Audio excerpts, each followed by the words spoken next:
26 years ago, a 19-year-old UCLA student disappeared into that same darkness. Her name was Marissa Delgado, a young woman whose future had looked as bright as the neon that covered Hollywood Boulevard. When she vanished, her family was left bereft, stuck in grief and disbelief. Police suspected this one guy, her ex-boyfriend, perhaps a DJ acquaintance. But without a body and with virtually no leads, the case went cold in a flash. Decades went by, and Marissa's parents never gave up. They left her room exactly as she had left it, holding on to the slightest glimmer of hope that one day the truth would come out. And then, in a turn of events no one anticipated, an archaeological dig in Griffith Park uncovered a clue, one which would rock Los Angeles and reopen a long-forgotten mystery. Before we get into this tale, a fast announcement. This channel is shutting down shortly. However, fear not, we're carrying on all our in-depth probes on Inside True Crime. It takes merely seconds. Press the link in the description underneath to subscribe so you will not miss what comes next. Hollywood Boulevard was alive, neon signs flashing above agitated masses, music pouring from clubs and theaters, the aroma of street food entwined with exhaust fumes. Only a few blocks away, however, the picture shifted violently. Dark alleys, graffiti, the buzz of danger in the air. Dreams and nightmares here were never more than a turn away from each other. A sophomore majoring in sociology at UCLA was familiar with this world. She was a bright, sunny student by day who charmed her classmates. But at night, she was a late shift worker at a small coffee shop nestled along the boulevard, making barely enough to support her parents in San Diego and her student rent in LA. On the evening of September 28th, Marissa worked later than usual. The store was almost deserted. Chairs were turned over onto tables. The floor still had a whiff of disinfectant. She removed her black apron, neatly folded it, and bid farewell to coworkers. Tugging on her green UCLA jacket, she hoisted her frayed backpack over her shoulder. Within it were a handful of books, a notebook, and her battered Walkman. At 11:07 at night, a security cam from the electronics shop across the way caught her emerging onto Hollywood Boulevard. The tape wasn't great, but you could still see her face, weary perhaps, but resolute. She stopped at the crosswalk, the red glow bathing her as a silver sedan cruised on by. Then she proceeded across, readjusting the strap of her backpack, and turned into a small alley. The lights there were dim and irregular, the pavement still wet from yesterday's rain. An overturned trash can, shreds of cardboard, the sort of alley most people would quicken their pace to avoid. Marissa stepped into it nevertheless, her body growing smaller on the CCTV monitor until she disappeared entirely into the shadows. That was the last anyone ever saw of her alive. No one at the time realized that those fleeting seconds of shaky video would prove to be the critical clue, the haunting picture repeated for years by detectives, reporters, and her devastated loved ones. The following morning, sunlight slipped through the dorm room window at UCLA, and Emily Chen, Marissa's roommate, realized her bed remained immaculately made, not slept in, not disturbed. Anxious, Emily phoned the coffee shop. The morning crew confirmed Marissa had departed around 11 p.m. Panic mode. Emily hurried to campus police, where she was greeted with the all-too-familiar dismissal. She's probably out with her friends. Wait 24 hours before making a report. Marissa wasn't the kind of person to just vanish. She had class that morning, a study group that afternoon. So Emily persisted. The report was made, but only as temporary monitoring. By lunchtime, she called LAPD's Hollywood division. The officer she talked to took the case, but jotted in the file in discouraging ink, possible voluntary disappearance. To them, Marissa was just another college kid who'd maybe just needed a vacation from it all, but to Emily, each passing hour felt like an eternity, and she knew in her gut that something was horribly wrong. Later that same day, about 120 miles to the north in San Diego, Marissa's mother, Rosa Delgado, received the call. Her hand ceased moving, and the phone dropped to the floor when Emily informed her that Marissa had not returned home.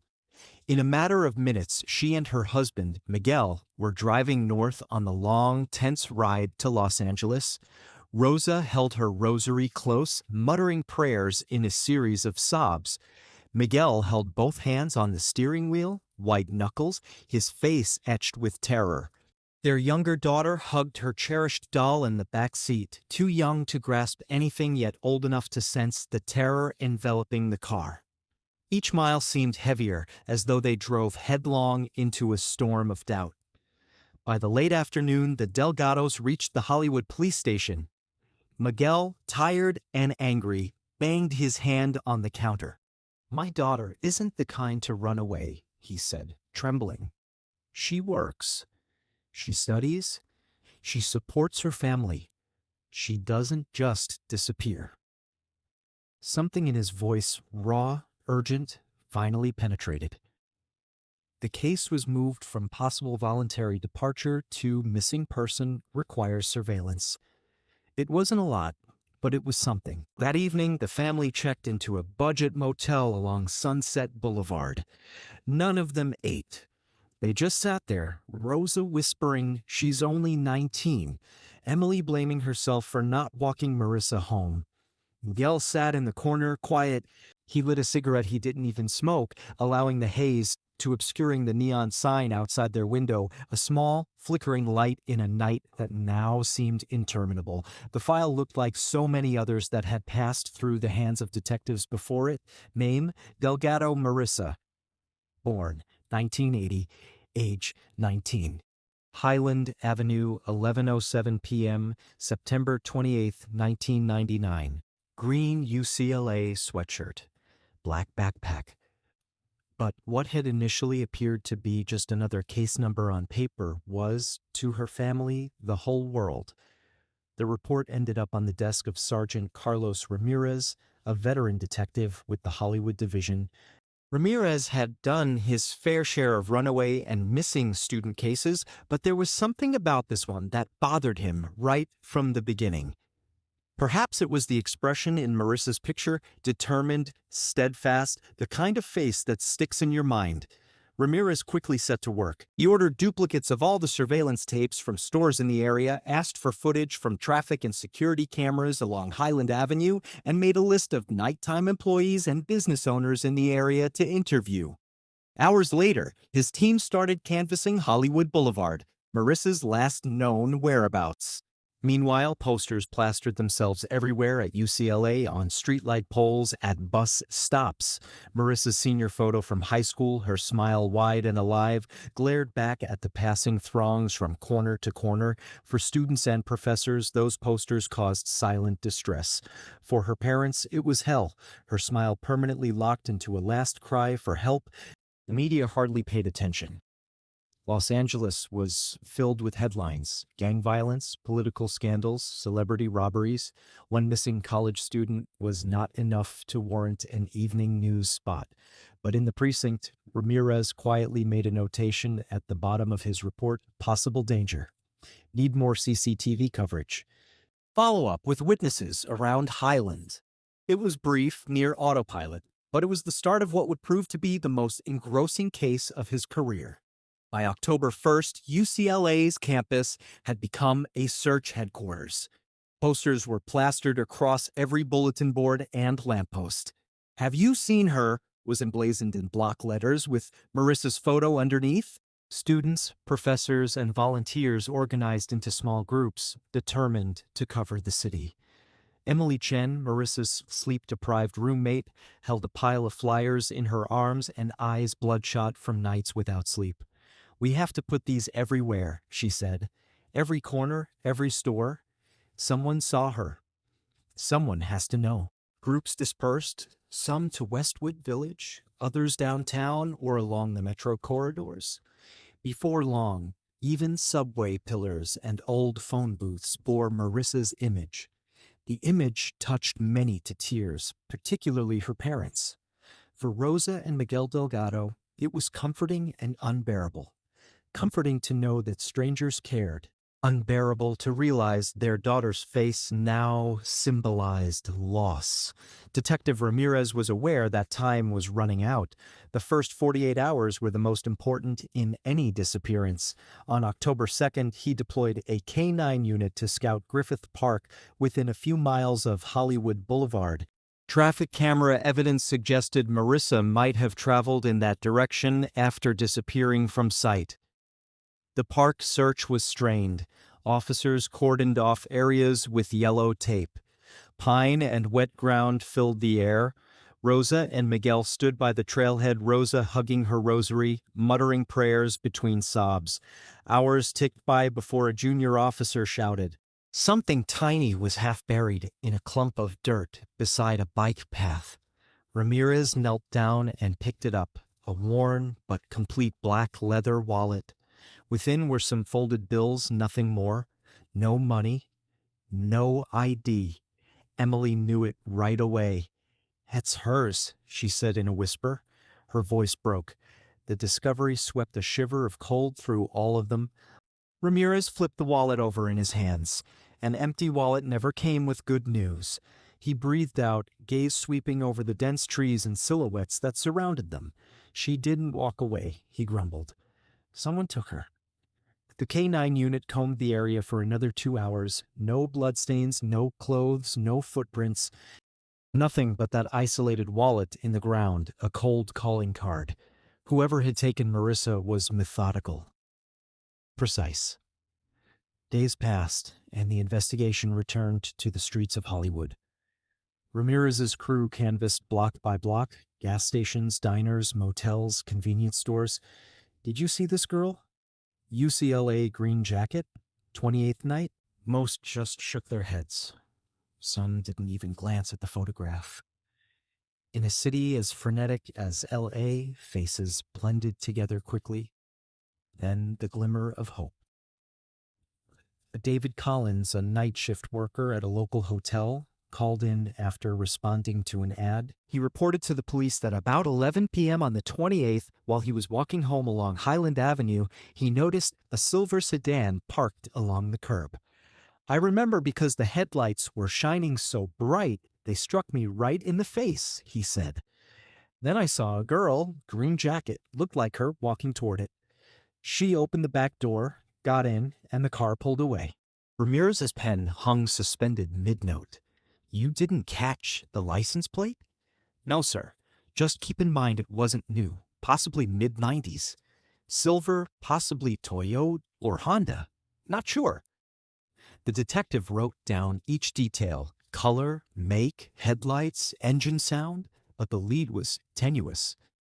Without a license number or clean line of sight from the witness, the description could fit half the cars in Los Angeles. Nevertheless, to the Delgado family, it mattered. It was evidence, however thin, that Marissa hadn't gone away on her own. Someone had existed. Someone had kidnapped her. As October went on, the search became more or less a movement. UCLA students went in shifts to put up flyers. Emily coordinated candlelight vigils in front of the campus library, rows of candles guttering in the chill night air. News cameras only started to appear, local stations, then smaller newspapers. The headline said, "UCLA student missing in Hollywood mystery."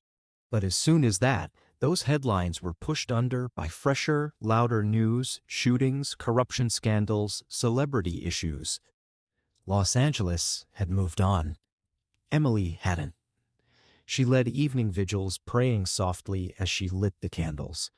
The golden light was a beacon of tenuous hope, a soft resistance against the black space Marissa had vanished into.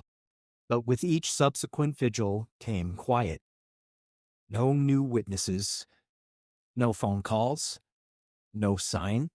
At the end of the month, Ramirez submitted his update, no further progress. Silver sedan lead unverified. No new evidence. No confirmed crime scene beyond wallet.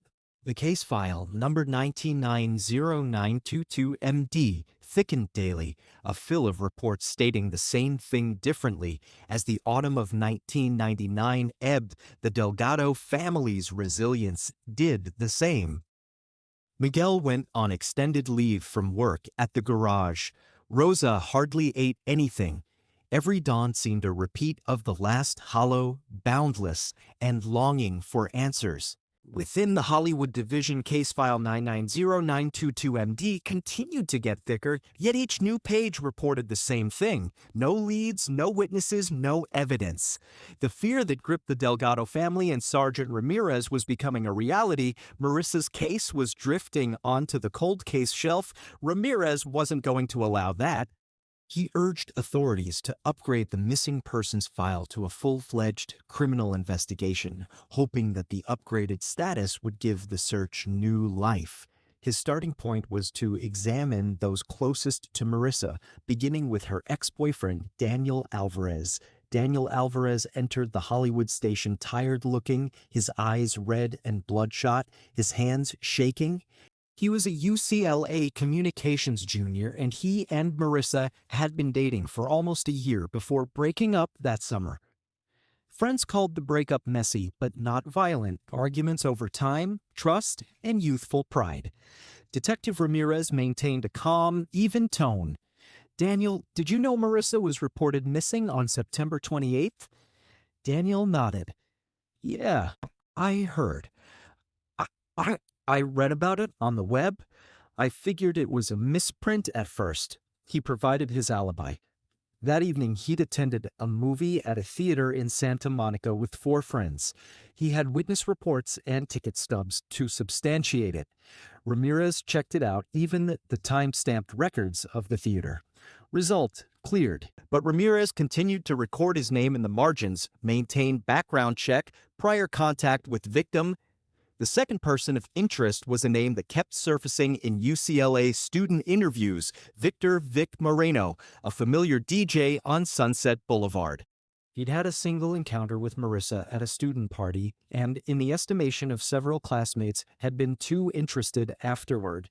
When Ramirez summoned him, Vic sauntered into the precinct looking every inch the cocky confidence artist, the type of person who believed flashing a grin would suffice to stop suspicion in its tracks. He said he'd been mixing tunes at a club from 9 p.m. until 2 a.m. the evening Marissa went missing. The bouncer vouched for it. Club records did too. On paper, his alibi held. Nevertheless, something was not right with Vic in Ramirez's mind. Sunset Boulevard was not more than a few minutes away from Highland Avenue, close enough to opportunity. Eyes were not on Vic the whole evening. The detective circled the DJ's name in his notebook. No evidence, no arrest. Just another silhouette hanging in the file.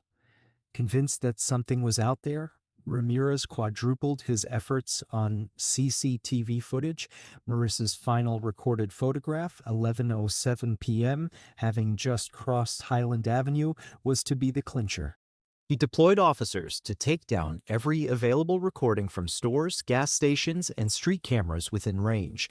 It should have been a turning point. But then there was the type of mistake that dogs detectives for life. As a result of paper delays and strained personnel, the video wasn't pulled timely. By the time Ramirez checked back in late October, it was too late. The electronic store camera, the one that recorded Marissa stepping into the street, had long since overwritten its information.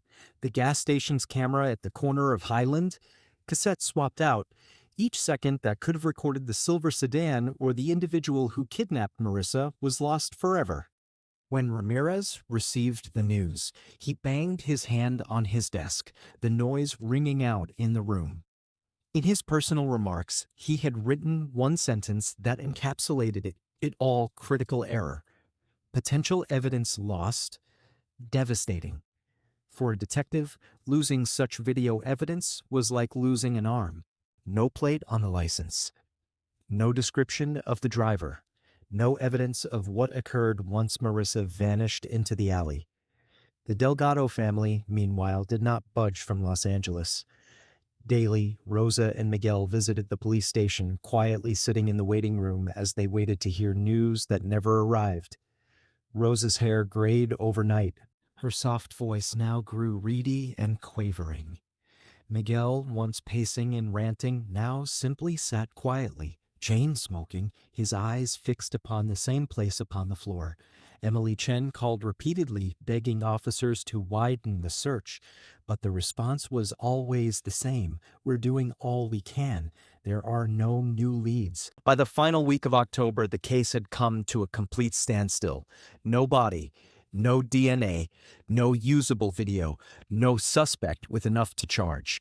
Marissa Delgado, barely 19, had been consumed by Los Angeles, leaving but a battered wallet and a family shattered by loss.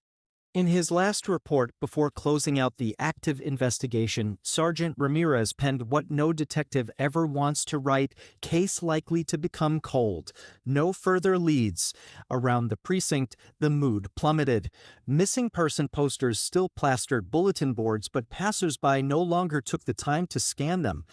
At UCLA, the final prayer candles outside the library had melted away into wax puddles. The air carried a distant whiff of smoke, the lone reminder of hope that had burned there. Marissa's case had turned into the worst nightmare for investigators. A ghost file. No body, no suspect, no justice. The official October 1999 wrap-up was stark: no additional evidence. No identified suspect. Victim not located. The case reached a dead end. The following 6 months dragged on in desperation. Isolated calls slowly filtered in visions of girls who resembled Marissa in Santa Monica or San Diego or Long Beach, for that matter, but all of them proved to be false. In April 2000, Ramirez recorded a dark sentence in his progress log: no viable leads, case falling into void. The Delgado family was exhausted emotionally, physically, financially. Miguel's business suffered. Rosa quit leaving the house except to pray. Then one evening, Rosa was on a small local TV broadcast. Her voice shook, her eyes vacant but blazing with determination. "My daughter didn't run away," she told them, her hand wrapped around a framed picture of Marissa. "Someone took her. Please, help us get the truth out." Her appeal rang out over the airwaves, gentle, anguished, and painfully human. Perfect. That's another great piece. Before I go on rewriting and reworking it in your settled cinematic narrative YouTube tone with pacing, tension, and emotional realism, can you confirm, would you like me to go ahead rewording this next in the same wordy documentary script cadence I've been writing here so far, with suspense, emotion, and clear narration continuity, or simply assist you in summarizing this section first to compress structure prior to rewording? Would you have me maintain it in your current cinematic YouTube documentary style, with suspenseful cadence, emotional break, realistic narration, and powerful images? Or would you like a shorter, smoother sequence script, still evocative, but a bit tighter and more concise for pace? YouTube crime documentary narration. Employing short, rhythmic sentences, natural pauses for music cues, emotive pacing, and atmospheric imagery. Example: the city whispered rumors, but only Mitchell and the Delgados knew this was no accident. It was justice rising from the dirt. Richer language, descriptive flow, less upfront narration.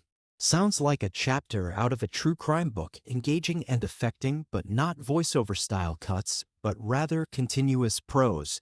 Mitchell wasted no time. She instructed that the biological evidence go directly to the county's most up-to-date DNA lab, the kind that had transformed forensics since the late 90s. Weeks passed. Within that lab, technicians toiled with nearly reverent attention, amplifying tiny DNA pieces, double-checking each control to eliminate contamination. At last, the day arrived. A substantial report found its way onto Mitchell's desk. She closed the door to her office, sat, and slowly opened it, scanning line after line. And then she paused. Unidentified male DNA not in CODIS. Just 7 words. But they hit hard. To most, that might have been just another setback. But to Laura Mitchell, it was a door cracked open. Back in 1999, CODIS had been the Holy Grail. The National DNA Database investigators dreamed would solve every mystery. Now, 2 decades later, it held millions of profiles from criminals across the U.S., and yet, Marissa's killer wasn't one of them. Mitchell leaned back, releasing a breath. She'd experienced this pattern too many times, promising leads culminating in silence. This time, though, was different because 2018 was not 1999. Technology had turned the game on its head. She thought of a recent forensic conference, experts softly whispering 2 words that were revolutionizing everything: genetic genealogy. Private companies such as Parabon Nanolabs had already been applying public genealogy databases to find suspects, not from their own DNA, but from distant relatives who had posted their information in hopes of tracing their family tree. By moving family trees backward, detectives were able to sift until one branch, one name remained. Mitchell leaned forward, her heart racing.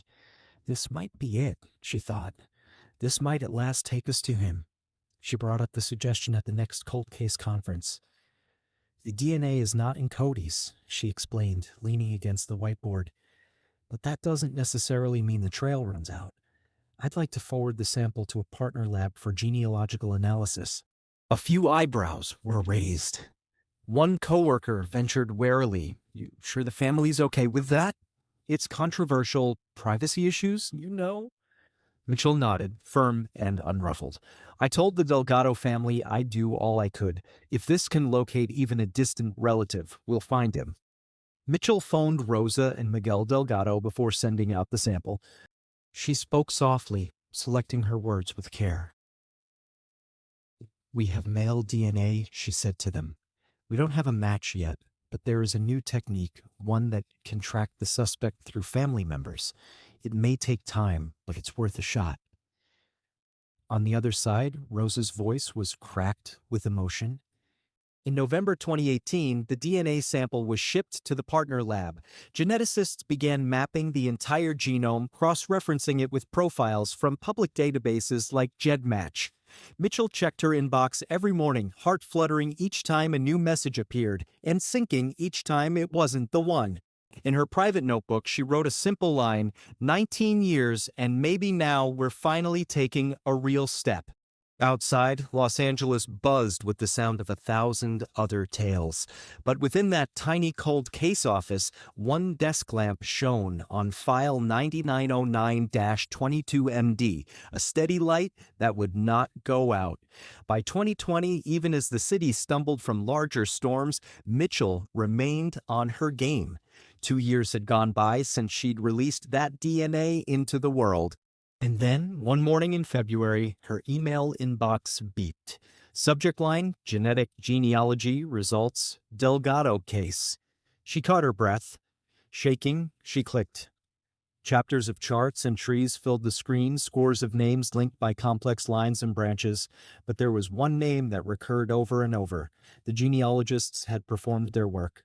The suspect's DNA bore strong markers with several individuals in the Alvarez family, scattered relatives in California, Arizona, and Texas. Following those lines led them to one small branch that had resided right in Los Angeles in the late 1990s. Mitchell's pulse pounded. The report was straightforward, high probability the suspect is a member of the Alvarez family branch, Los Angeles County, 1995 to 2005. It wasn't guesswork any longer. It was actual. The door that had remained closed for almost 2 decades was finally slowly ajar. The very next day, Mitchell met her team. She tacked up the extensive family tree chart on the board, squares and circles intersecting in every direction. "We don't need the entire tree," she said, circling one part in red. "We need this branch." Detectives started sifting through public records, addresses, driver's licenses, work history. The pool narrowed quickly. 9 out of 10 names were women, kids, and elderly family members in 1999. There were only a handful of young men who fit age and geography, and then there was one name, born 1977, age 22 at the time of disappearance. DJ on Sunset Boulevard, a couple of small arrests, nothing violent. Mitchell felt a shiver. Another DJ, she assumed. She recalled Victor Moreno, the guy interrogated all those years before, and now another name from that same nightlife circuit emerged, Alvarez. Prior to making assumptions, Mitchell ensured that she checked out each and every Alvarez male. One had perished in a car accident. Another had a rock-solid alibi in Arizona. Only Richard was left, youthful, indigenous, and bound to Hollywood's nightlife circuit, surrounded by susceptible young women. The circle was closing. At their next encounter, Mitchell unfurled a 1999 map of the city on the table. She circled Richard's apartment, only 2 miles from Marissa's coffee house. The distance from his club to Highland Avenue took less than 10 minutes. The Delgado family was informed of the fresh lead. When Rosa learned the name Alvarez, she collapsed, tears streaming as she whispered, "After all these years, at last, a name." It was relief and fear inextricably mixed, because after almost 2 decades, the invisible specter which tormented them now had a face. Emily Chen, Marissa's ex-roommate and now a lawyer, addressed this with quiet conviction. "If we have DNA evidence, we have to pursue it to its conclusion. Marissa is entitled to that." Mitchell concurred. She also knew this was just the tip of the iceberg. Genealogical DNA might point towards a family, but not an individual. To establish Richard Alvarez as the one, not a cousin, not a distant relative, the police required a direct DNA sample from him. The road was long, but finally it was visible. According to her 2020 report, Mitchell wrote, "Genetic genealogy suggests suspect is most likely a member of the Alvarez family line, Los Angeles, late 1990s. Richard Alvarez is identified as prime suspect. Order surveillance and in-person DNA sample collection." 21 years after its resurrection was first proposed, Case 9909-22MD finally had a name, a target, and, at last, a legitimate chance at justice. By early 2021, Mitchell and her crew delved deeper into Richard Alvarez's life. To her, he wasn't simply a name on paper anymore. He was a man who lived freely for more than 20 years while another family bore unbearable sorrows. Born in 1977, Richard had spent some time working as a DJ at a tiny Hollywood club in the late 90s. The record showed a disturbing picture. Drunk and disorderly arrests, claims of harassing women in taverns, warnings for brawls that never quite got out of hand and into charges. All minor. Nothing that commanded genuine attention. But reading through those stories, Mitchell sensed a chilling unease. Behind the facade of the party guy was something darker, something that had slipped through every crack in the system. When Marissa went missing, Richard resided in a small apartment on Franklin Avenue, less than 2 miles from her coffee shop. He would commonly depart the club at 2 or 3 a.m., the approximate time Marissa was last spotted on the club's surveillance cameras. Then his name never appeared. No serious charge, no cause for suspicion. Now, 2 decades later, the image was altering. Richard's life today was nearly painfully ordinary. They followed him to Pasadena, a leafy suburb lined with trees and well-manicured lawns. At 42, he was married to an elementary school teacher in the area. They had 2 children in middle school.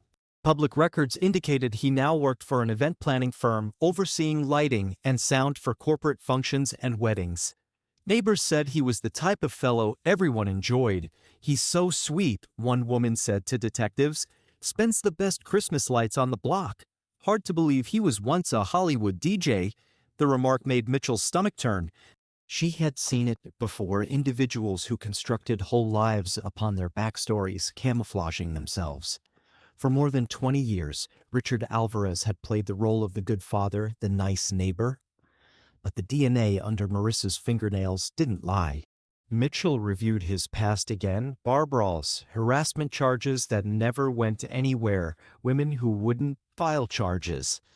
Isolated incidents, fragments of a picture nobody ever noticed developing. She jotted in her notebook he had opportunities to be intercepted, but the system failed him. What disturbed her the most was the contrast between the two worlds he existed in. His wife's social media featured an everyday, contented family. Barbecues, visits to Disneyland, school graduations. In each image, Richard smiled freely, arm draped over his wife, his children on either side of him. To the world, they were the epitome of suburban bliss. To Mitchell, it led to a chilling question. How many people live near a murderer and have no idea? Nevertheless, she understood that one misstep could blow the whole case. Genealogical DNA would not be enough to convict anyone. The next move, obtaining Richard's direct DNA, had to be carried out cautiously, quietly, and legally sound. At a team briefing, Mitchell's tone was firm.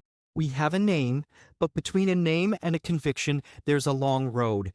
Any mistake now, and this case could die again for good. The Delgados were updated once more. When Rosa heard the name Richard Alvarez, she clutched the phone so tightly her knuckles whitened. Dear God, she whispered, voice trembling, we finally have a name. Silent beside her, Miguel said nothing, only nodded, eyes welling up. For the first time in 2 decades, justice no longer seemed beyond reach. In an internal report, Mitchell distilled Richard Alvarez, 42, ex-Hollywood disc jockey, record of minor offenses, lives Pasadena, married, 2 kids. Neighbors indicate no suspicious activity. Genealogical DNA connections to Alvarez family in suspect sample suggest undercover surveillance, and so Marissa Delgado's case moved into its next phase. Richard Alvarez was no longer a distant possibility. He was a living, breathing man, possibly carrying a terrible secret for nearly 2 decades. But to turn that suspicion into charges, the LAPD needed one thing: proof, a direct DNA sample. So in March 2021, detectives launched a quiet surveillance operation. No sirens, no drama, just plainclothes officers blending into Pasadena's calm streets.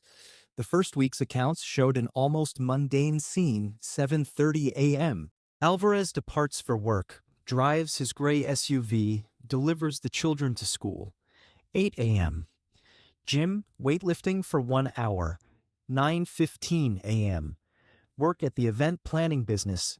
Afternoons, errands with his wife, grocery shopping, school pickups. Weekends, dog walking, projects in the backyard. To neighbors, he was the picture of normalcy. But Mitchell understood better. At times, the most mundane routines conceal the darkest secrets. He was any other typical suburban father, cutting grass on weekends, taking the dog for a walk in the evening, offering a friendly wave to neighbors. Richard Alvarez was unremarkable from the outside. But Detective Laura Mitchell had learned many years ago, the ones that appear the most normal usually possess the darkest secrets. Skimming the daily surveillance summaries, Mitchell was both impatient and agitated. Nothing out of the ordinary. No unusual calls. No erratic behavior. And yet, to her, that serenity was the most ominous aspect. He knows how to blend into plain sight, she said to her team one day. He's lived 20 years without arousing suspicion, but DNA does not lie. The next move was dangerous but essential: obtaining his DNA without warning him. It would take time and jeopardize the secrecy of a court order. The law allowed the police to gather discarded refuse in public spaces. Police investigator Jake Morris, who had experience with such raids, leaned forward with an idea. "We wait for him at the park," he said. "Guys like him, they always leave something behind. A can, a cup, a cigarette." Mitchell nodded. "Then we'll be there to catch it." The crew established unobtrusive weekend shifts near Pasadena's Central Park. Hidden cameras, plainclothes observers, patience as their greatest arsenal. It happened on the 17th of April. Alvarez showed up with his son and their dog. He had a light beer, sipping nonchalantly as he threw a tennis ball across the lawn. At one time, he put the can on a bench, laughing at his son chasing after the dog. From afar, a jogger in a hat observed, not a jogger, but investigator Morris. As Alvarez completed and discarded the can into a garbage can near the door, Morris held back. He knotted his shoe, glanced left and right, then slipped the can into a sterile evidence sack. It was instantaneous, silent, and legal. The can was sent directly to the LAPD crime lab later that afternoon. That night, Mitchell sat beside her office window, observing the sun hemorrhage orange into the city. It had taken almost 20 years from the shattered CCTV tape and fragmentary witness scribbles of 1999 to arrive here. She opened her notebook and scribbled in silence, "If it matches, he has no escape." Days went by. Monitoring persisted. Alvarez's existence appeared as dull as before, shopping outings with his wife, mending a neighbor's lawnmower, coffee in the morning at a Pasadena cafe. He remained serene, normal, clueless. But Mitchell couldn't get Marissa Delgado out of his mind, her sparkling eyes in the vintage poster photograph, her life suspended at 19. If the DNA matched, the disguise would be removed at last. May 3rd, an email arrived in Mitchell's inbox. The title made her heart race. She clicked it open. The report stated, "DNA from beer can matches completely with male DNA on victim's jacket and fingernails." Mitchell gasped hard, hand covering mouth. She sat there for a very long time, eyes closed, allowing herself to process all the years of anticipation. All the nights of looking at cold files and unanswered questions. This was it. Richard Alvarez wasn't a name on a family tree anymore. He was the murderer, confirmed by science. The chance of mistake, 1 in 5.8 quadrillion. The sort of number that puts an end to all speculation. She opened her casebook and added one final entry. The killer has a name. But there was no dance of victory. No party, because Mitchell knew discovering the truth was just the first half of the battle. The second battle would be fought in court. For 3 dogged weeks, she hardly left her office. Coffee cups stacked up, file boxes were reopened, all the photographs, all the witness statements, all the laboratory notes were double-checked. One error, one lost chain of custody would demolish the case. The light of her desk lamp cast her face in pale gold as she hammered away late into the night. The 200-page report she constructed wasn't proof. It was the record of 19 years of doggedness and suffering. It started with the 1999 CCTV video, Marissa on Highland Avenue, the last time she was seen alive. Then, the fruitless search in Griffith Park. Finding her body in 2018. The DNA locked away, analyzed, and then the genealogical connection that led to Alvarez. All the pieces of the puzzle were there, the Alvarez family tree chart, maps outlining Richard's tracks in 1999, side-by-side charts of the DNA from the beer can and that on Marissa's jacket. The implication was impossible to ignore. When the report was complete, Mitchell copied 3. She signed the cover sheet with shaking hands. On June 12th, the file was sent to the Los Angeles District Attorney's Office. A week later, Mitchell stood at the side of the lead prosecutor in front of a federal judge, evidence carefully laid out on the table. Her voice was calm. "Your Honor, we have first-hand scientific evidence linking Richard Alvarez to the killing of Marissa Delgado." We believe he is the one who murdered her on the evening of September 22nd, 1999. The judge went through the papers, turning slowly through photographs and DNA graphs. The room was quiet, save for the quiet whir of the air conditioning. At last, the judge came to the end, grasped his pen, and signed the arrest warrant. The gavel hit wood, crisply and conclusive. For Mitchell, it was like a release, the sound of justice waking up after 19 long years. Outside in the sunlight of noon, she stood with her back against the wall of the courthouse, eyes shut, regulating her breathing. The case she had once dreaded would die cold was back to life. But she was aware that the toughest part was only waiting for her. Putting a man behind bars who had lived a deception for nearly 20 years would shake not just the Delgado family, but the whole city. The game was at breaking point, and this time, justice wasn't escaping. At dawn on April 14th, 2022, Pasadena was still sleeping under gentle pink skies when a group of unmarked LAPD and SWAT cars moved stealthily into a peaceful neighborhood. A man named Richard Alvarez lived in one of those houses who had evaded justice for 23 years. The home seemed normal. 2 stories, cream-colored siding, lavender in the garden, and a gray SUV parked out front.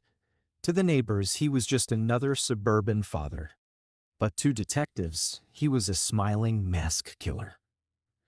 At 5:42 a.m., the quiet was shattered. No answer. Seconds later, boom, the front door was broken down. SWAT rushed in, yelling commands. Down the stairs staggered Alvarez, his feet bare, clad in a crumpled t-shirt and pajama bottoms, eyes stricken with perplexity or shame. Before seconds had passed, he was on the floor, handcuffed. His wife, Elena, held their children behind the sofa, shivering, screaming, there must be a mistake. Outside, the neighborhood awoke to flashing red and blue lights, etching the otherwise quiet street. A shocked neighbor later explained to reporters, "I figured Richard was just a good old dad. He took his dog out, mowed the lawn. I couldn't believe I caught SWAT smashing in his door." By lunchtime, Los Angeles news stations were ablaze. Footage played side by side, the grainy 1999 CCTV of Marissa Delgado strolling down Hollywood Boulevard and Richard Alvarez being handcuffed and taken away. This may be the LAPD cold case unit's greatest breakthrough in decades, announced one journalist outside headquarters. Headlines bellowed. Throughout California, particularly at UCLA, individuals were shaken. Alumni forums were overwhelmed by former students. I recall those posters all over campus. I am in shock the killer was roaming freely among us. Individuals who had participated in the 1999 search wept upon hearing the news. 2 decades, Detective Laura Mitchell saw it all happening right from her office television. Her exhausted eyes melted, not with relief, but determination. She knew this was just the beginning. The trial, the evidence, the battle in court, all that was yet to come. But looking at Alvarez in handcuffs, she murmured to herself, Case 990922MD finally has light. In her night report that evening, she penned, "Today, we brought a man in secret to the light. Tomorrow, we have to convert that light into conviction." In Pasadena, there was shock. Neighbors could not comprehend it. "He repaired our fences. He assisted in mowing lawns," one replied. Another spoke softly. "Perhaps we just did not want to know the truth." The Los Angeles Times front page featured a picture of the Delgado family hugging, tears flowing, in front of LAPD headquarters. The headline was, "Justice delayed, not denied." For the Delgados, it was the moment they'd prayed for. For the police, it was the beginning of the toughest part, interrogation. Cold gray walls, a steel table under fluorescent lights. Richard Alvarez sat cuffed, his shirt wrinkled from the morning's arrest. Sweat formed on his temples. His hands trembled, but he tried to keep his face calm. Across from him sat Detective Laura Mitchell, the woman who had spent half her career chasing his shadow. She set a thick case file on the table with a heavy thud. Beside her stood Detective Jake Morris, arms crossed, silent, watching. Mitchell began evenly. "Mr. Alvarez, you're under arrest for the first-degree murder of Marissa Delgado, September 22nd, 1999. Alvarez frowned, forcing a thin, nervous smile. "I don't know who that is." "You've got the wrong guy." Mitchell didn't answer. She opened the file. First, a still photo of Marissa from the 1999 CCTV. Next, the 2018 Griffith Park crime scene photo. And finally, the DNA report stamped in bold letters, "Full match." She pushed the papers across to him. "You profess not to have met her. Then account for why your DNA is on her fingernails, why your genetic signature is on her jacket."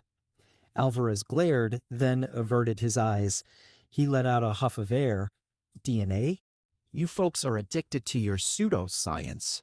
Perhaps someone framed me." Morris advanced, his voice growing loud. "Do you think we worked 23 years to create fantasies? We obtained your DNA from a beer. Can you discard it in the park? It's a match for the crime scene, flawless. This is not a game, Richard." His eyes fell to the table. The clock ticked. Mitchell waited, not a word. Silence was more than shouting. She wanted him to sense the pressure of the truth bearing down. Finally, after an eternity, Alvarez spoke, low and cracked. "I want a lawyer." Mitchell nodded serenely, taking note. Suspect requested attorney. Interrogation terminated. She stood up, picked up the file, and exited the room. In her heart, she didn't require a confession. His silence had already said it all. Richard Alvarez sat alone in the interrogation room, cuffed, still looking into space. No more denials, no more lies. The facade of the friendly Pasadena father had fallen, and he was left with just the muted figure of a murder suspect laid bare to the world, to his family, and to the cameras outside. Everyone was curious how a father of two could be the perpetrator of a 23-year-old murder. In a small press briefing room down the hall, the Delgado family huddled together while officers debriefed them. When they heard the phrase "confirmed DNA match," Marissa's elderly mother wept uncontrollably, softly sobbing. Her father, Miguel, sat quietly, holding a creased photograph of his daughter, his eyes red but dry. After all those years of not knowing, now they had a name. Detective Laura Mitchell stepped out of the interrogation room and leaned against the wall, the echo of the closing steel door behind her. She exhaled deeply. She'd seen countless suspects fold under pressure, but watching Alvarez fall silent before irrefutable DNA evidence felt like one of the most defining moments of her career. She turned to Detective Morris, murmuring, "He's cornered now. We'll bring it all to light in court." Morris nodded slowly, his eyes riveted on the one-way glass, observing Alvarez sit quietly. "He believes that silence will be his salvation," Morris said. "But justice never forgets." On the other side of the city, television screens recirculated the same sequence repeatedly: Alvarez's dawn arrest, followed by the grainy 1999 footage of Marissa walking along Hollywood Boulevard before disappearing into shadows. The ticker tape at the bottom stated, "Los Angeles was shocked." For decades, there had been a silence, and finally, the truth had spoken. Meanwhile, back at her desk, Mitchell started typing out her report to the district attorney. During questioning, suspect Richard Alvarez denied knowing the victim, but became mute when confronted with DNA evidence, immediately asking for a lawyer. In combination with the complete DNA match, his actions reinforce the conclusion that he is the only perpetrator in the 1999 Delgado case. That evening, leaving headquarters, Mitchell stopped beneath the light of the city skyline. Los Angeles still glittered as it had 23 years before, but now the light seemed different, as though the city itself had breathed out. Justice, so long postponed, had started to lift again. Days following the end of the interrogation, the Los Angeles County prosecutor signed a search warrant for Alvarez's residence. Mitchell knew the DNA was incriminating, but a conviction required more than science. It required evidence of the sort that told a tale no jury could deny. A task force showed up outside Alvarez's unassuming two-story Pasadena residence that morning. Yellow tape marked the area. Police searched every room. The walls, once rung with family giggles, now were filled with whispers of the past and secrets waiting to emerge. In the garage, detectives found a few dusty boxes piled in a corner. Hollywood club flyers, crumpled wristbands, and yellowed entry tickets from late 1990s. One ticket brought Mitchell to a standstill as September 22, 1999. The same night Marissa Delgado disappeared. Mitchell touched it with a gloved hand, hands shaking minimally. It wasn't conclusive evidence, but it put Alvarez in the center of the nightlife on that very night. Above, in a bedroom in the attic, officers found a little wooden box stashed under a bed. Packed inside were old Polaroids of young Richard Alvarez behind a DJ stand, arm around women who seemed barely out of college. They smiled for the camera with cocktails in their hands, having no idea they were taking photos with a man who would soon be charged with murder. Each one Mitchell went through, she flipped over with her notes clinical but her face somber. Several photos of unidentified women, circa ages 18 to 22, late 1990s. To her, the photos sketched out a picture of who Alvarez truly was. Not an innocent dad, but a guy who thrived in LA's late-night underbelly. But the most incriminating find was out of Alvarez's study. In a dusty drawer, police discovered a well-worn leather notebook, his DJ calendar from 1997 through 2001. Mitchell carefully flipped the pages until she came to September 1999. There it was, scribbled, set room 9 p.m. to 2 a.m., and alongside a quick note, after party. She glared at the words for ages. That night, that precise time slot is when Marissa vanished. The after party could have been just another show. It could have been the night everything shifted. Downstairs, photo boxes, tickets, and notebooks were taped up and marked for evidence. Elaine Alvarez stood at the bottom of the stairs, white-faced, shaking as her house came apart piece by piece. She whispered nearly to herself, "God, no, it can't be." Her kids had already been sent over to their aunt's house, too young to know why police were leaving boxes from their house, too innocent to realize the reality unfolding. Neighbors stood at the curb outside, murmuring, pointing, incredulity suspended in the air. "He repaired my fence," said one. "Fixed my car," muttered another. No one could reconcile the image of the benevolent neighbor with the man in those photos. Inside, Mitchell ran every detail, her voice firm, her eye acute. Every piece was indexed, packaged, and entered in a developing report. In her summary to the prosecutor, she wrote, "Confirmation evidence recovered, September 22, 1999, club entry ticket, photos with young women, DJ schedule verifying presence in Hollywood area during victim's disappearance, all consistent with suspects linked to the crime timeline." Later that night, in her office once again, Mitchell flipped through the photocopies of the leather notebook. Her eyes rested once again on the word after party. A shiver ran down her spine. That night, Marissa Delgado walked into the dark and never came back out. Was Alvarez's after party, her final destination, as Richard Alvarez sat in stunned silence. His attorney by his side, the gears of justice churned outside those courthouse doors. Los Angeles was abuzz and outraged. The news that evening was incessant, with box after box of evidence being carried out of the Alvarez residence. The headlines screamed it all, from club DJ to murder suspect, the hidden past of Richard Alvarez. In living room after living room throughout the city, heads were shaken in dismay. How is it possible that a man with so many warning signs was allowed to walk for 23 years? Detective Laura Mitchell saw the reports from her office, her expression even, but her eyes weighed down. The heaviness of what they'd discovered rested on her, but underneath it all was something more: determination. The pictures, the notebook, the past club tickets, each pointed towards one fact: Marissa Delgado didn't disappear into thin air. Her tale had been hidden, just waiting for somebody to hear it once more. Now that it had come out, there was no going back.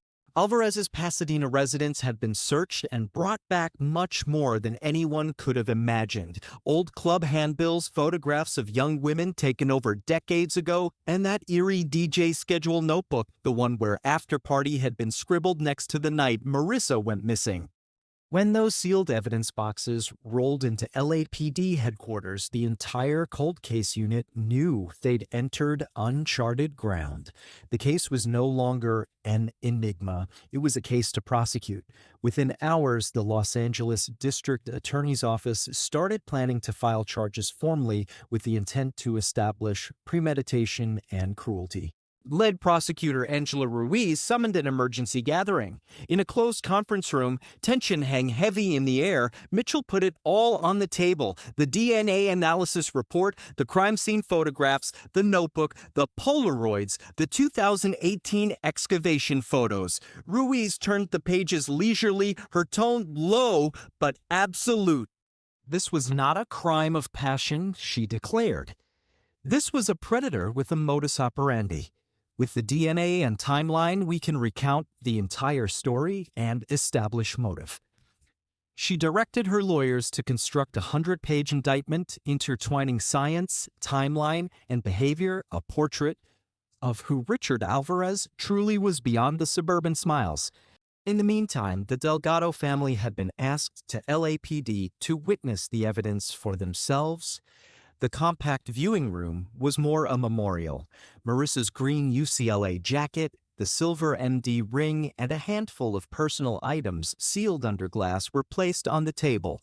When Rosa Delgado came inside, her legs almost buckled.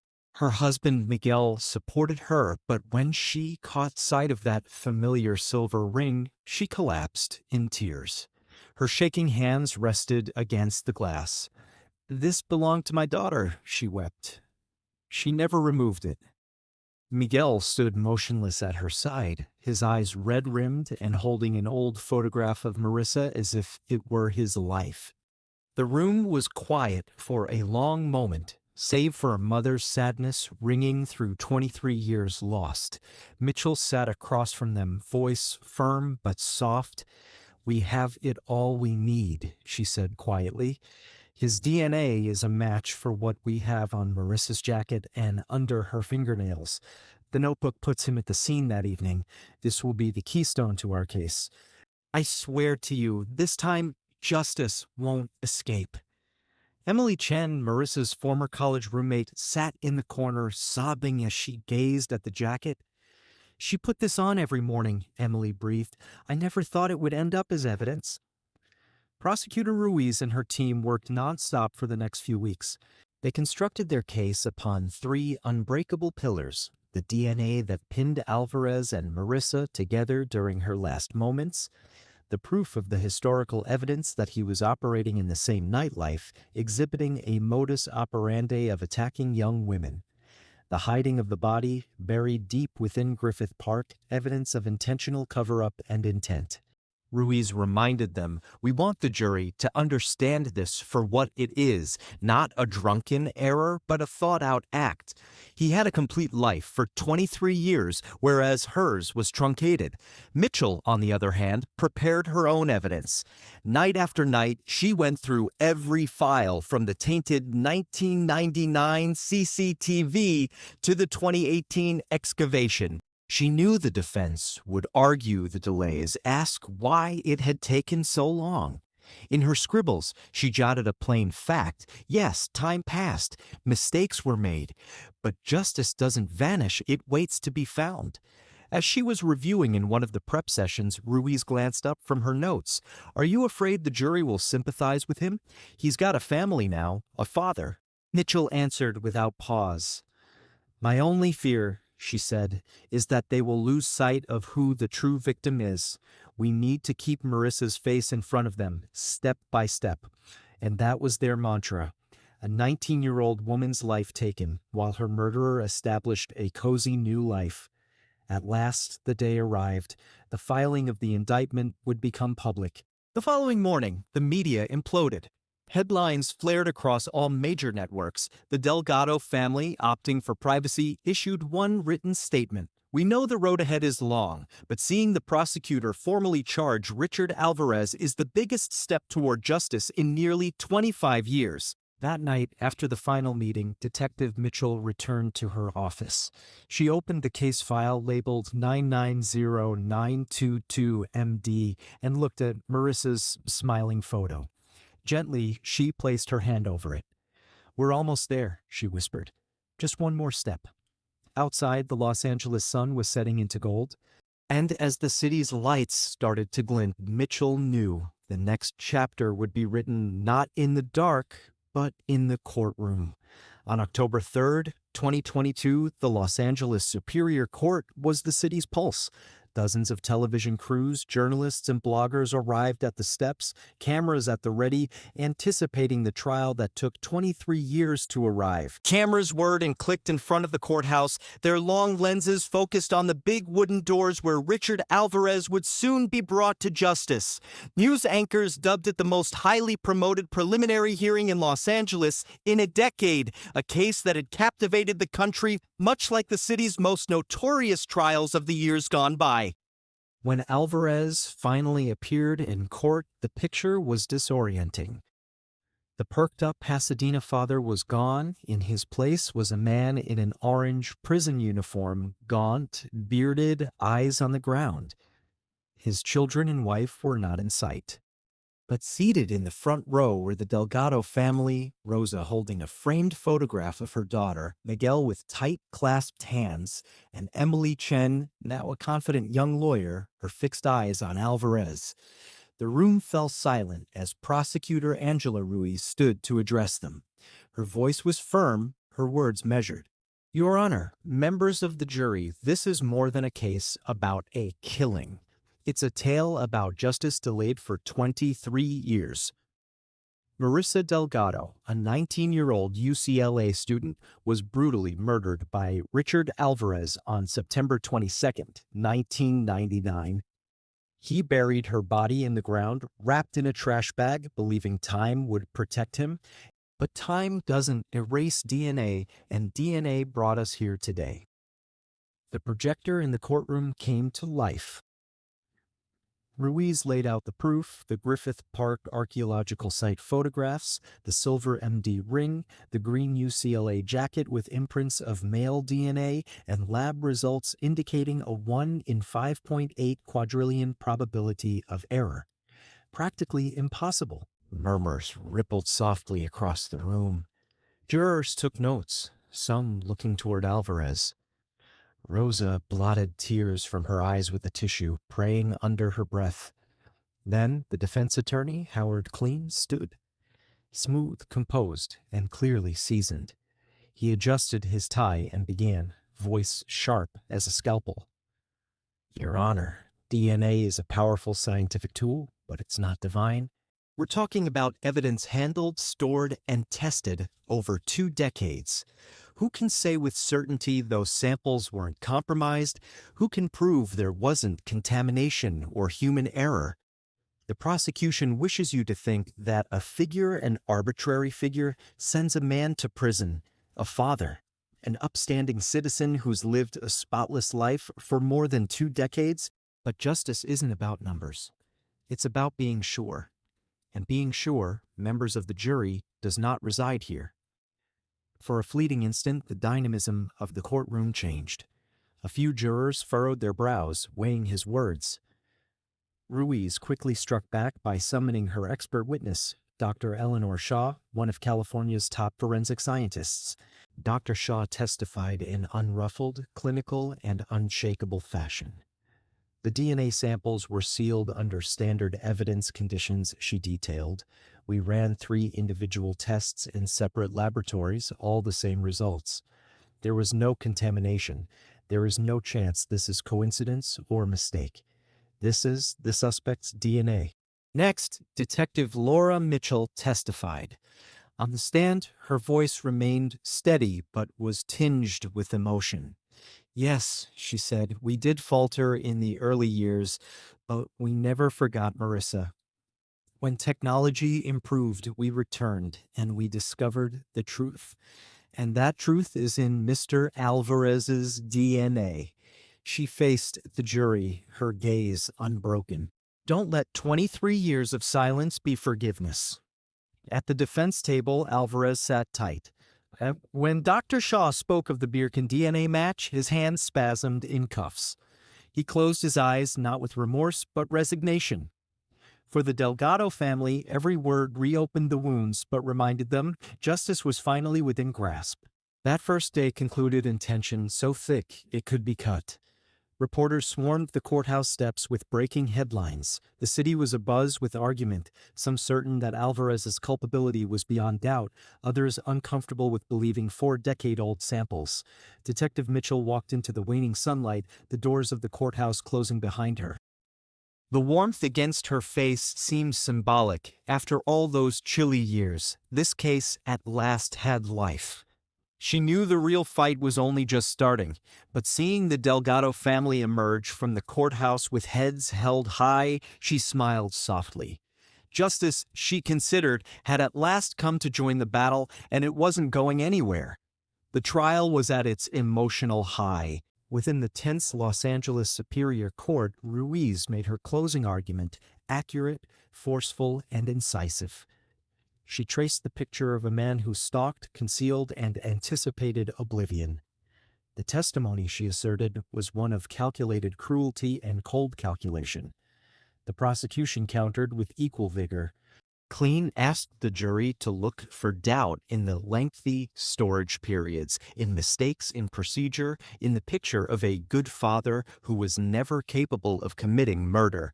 When both sides finished presenting evidence, the judge spoke to the jurors in a measured, serious tone. You must resolve this case not on emotion, but on evidence, and only that evidence heard in this courtroom. Then the jury retired to deliberate. The courthouse waited. Hours turned into a day, then 2.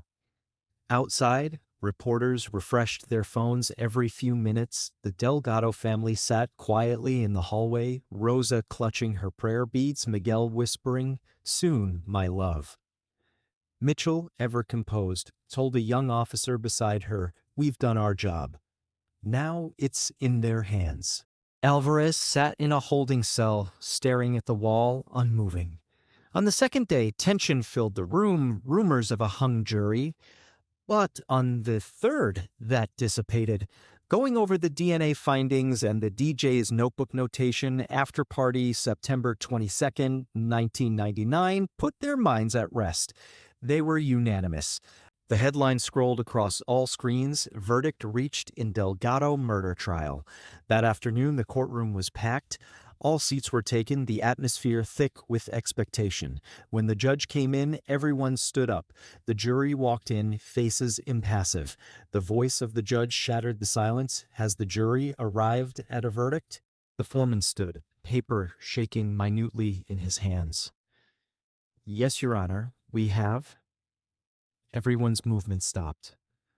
We, the jury, find the defendant, Richard Alvarez, guilty of first-degree murder for the killing of Marissa Delgado. The quiet shattered like glass. Sobs rose from the Delgado household's bench, Rosa weeping into her husband's chest, Miguel's tears flowing unimpeded, and Emily Chen clutching Rosa's arm, whispering, "Justice has arrived." The foreman's words shattered the silence. We, the jury, find the defendant, Richard Alvarez, guilty of first-degree murder in the death of Marissa Delgado. A collective gasp coursed through the courtroom. Rosa fainted into her husband's shoulder, weeping uncontrollably, while Miguel sat frozen, tears cutting channels down his exhausted, weathered face. Emily Chen held Rosa's arm gently, mouthing, "Justice has come." Across the aisle, journalist cameras snapped continually, catching what would be a momentous occasion 23 years in the making. Alvarez remained motionless, his complexion pale. As he heard the term guilty, he shut his eyes, took a deep breath, then let it out. No reaction, no fight remaining. When the judge inquired, "Does the defendant wish to say anything before sentencing?" Alvarez shook his head slowly. "I have nothing to say," he whispered. The judge's voice was hard, unyielding. "Richard Alvarez, you are sentenced to 25 years to life with no chance of parole for the first 25 years.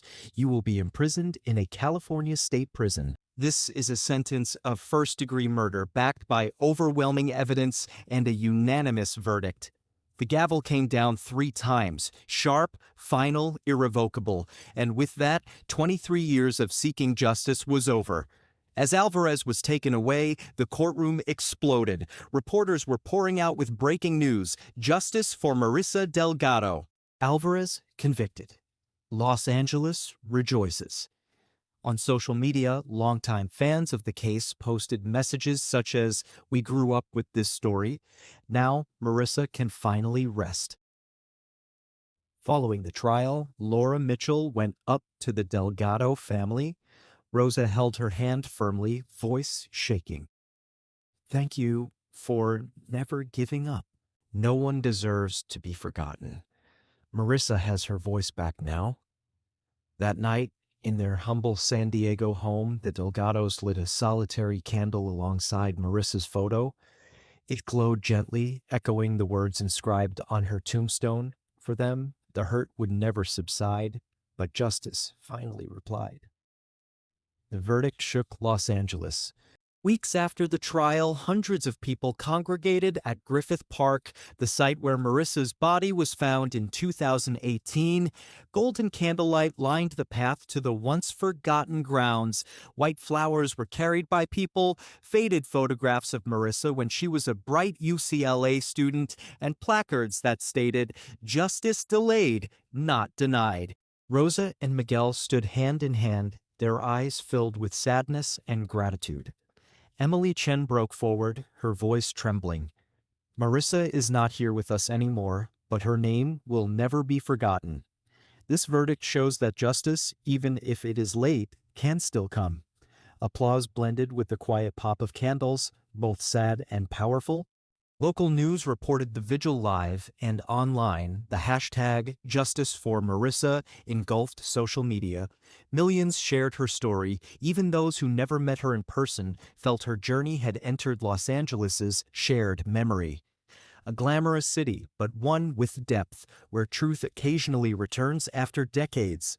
True crime podcasters soon followed with an account of the Delgado case. It was weeks before 3 top-tier shows had special episodes analyzing the case, from initial investigative blunders, such as missing CCTV footage, to the groundbreaking application of genealogical DNA.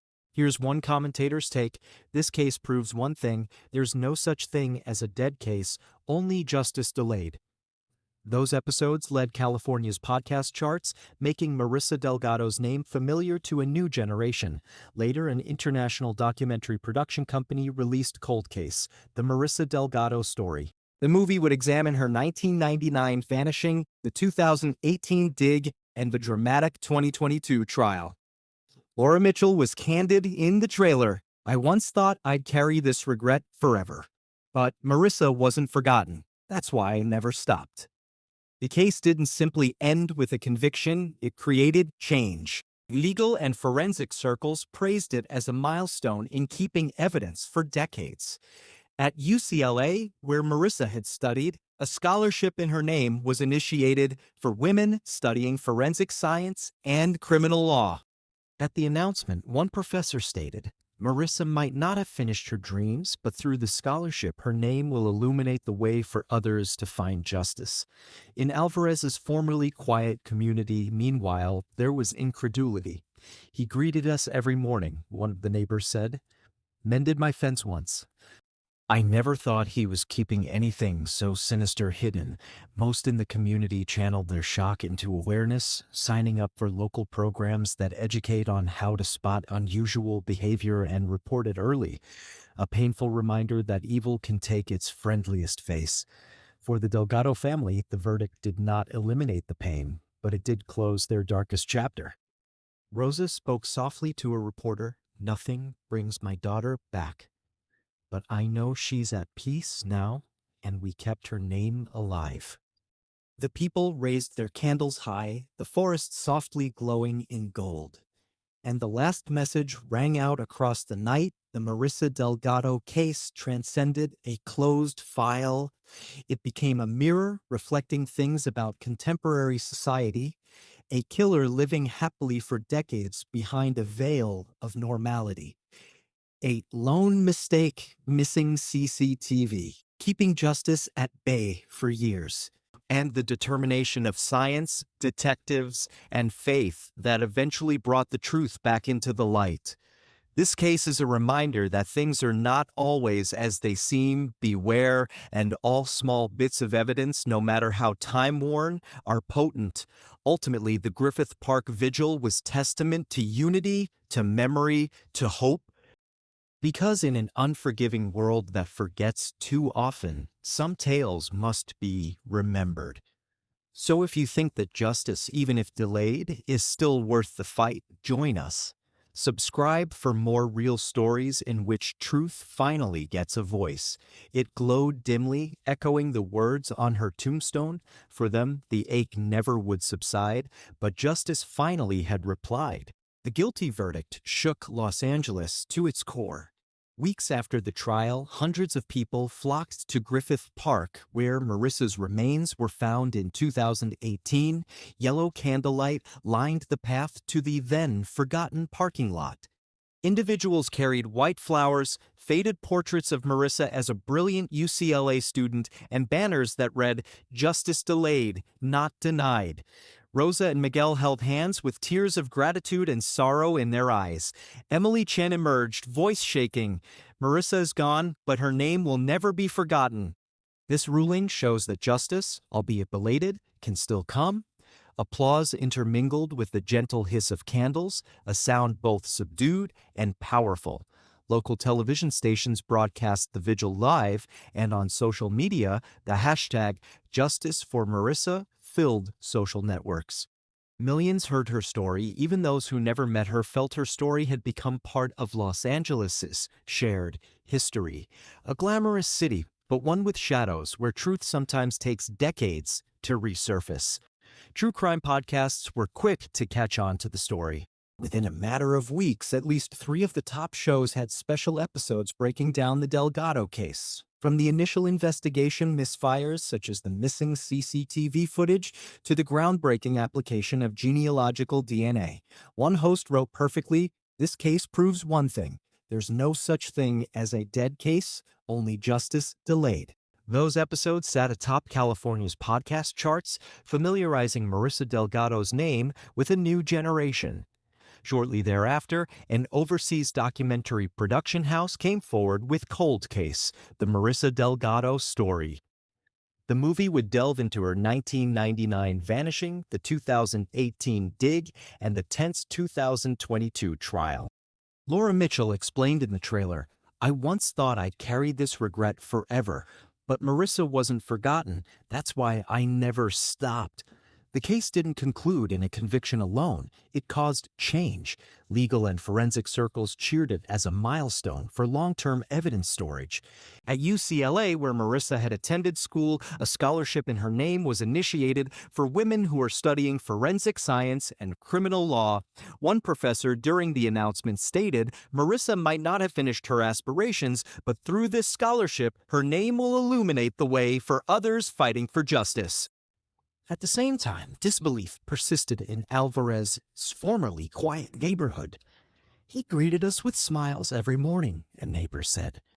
"Mended my fence once. I never thought he was concealing something so sinister." Most of the community converted their shock into awareness, signing up for local programs that instruct one how to identify strange behavior and report it early on. A bitter reminder that sometimes evil disguises itself with the friendliest face. The verdict didn't take away the pain for the Delgado family, but it did end their darkest chapter. Rosa spoke softly to a reporter, "Nothing brings back my daughter. But I know she's at peace now, and we kept her name alive." Miguel added, "After 23 years, I can finally sleep." On the final night of the vigil, one big candle was lit with white flowers around it. Emily Chen read from Marissa's grave marker aloud. The crowd held their candles aloft, the forest aglow softly in gold, and the last message rang out through the night. The Marissa Delgado case was more than a closed file. It was a mirror holding truths about contemporary society, a killer living quietly for decades behind a veneer of normality. A lone mistake, missing CCTV, keeping justice at bay for years, and the determination of science, investigators, and faith that ultimately restored the truth to light. This case serves as a reminder that looks are deceiving, vigilance is important, and each little shred of evidence, no matter how long ago, is potent. Ultimately, the vigil in Griffith Park was testament to unity, memory, and hope, because in a world that tends to forget, some tales need to be remembered. So, if you think justice, even when delayed, remains worthy of the fight, join us. Subscribe for more real stories where truth finally gets a voice. We'll catch you in the next episode as we keep digging up the cases that wouldn't stay buried. We'll catch you in the next episode as we keep digging up the cases that wouldn't stay buried.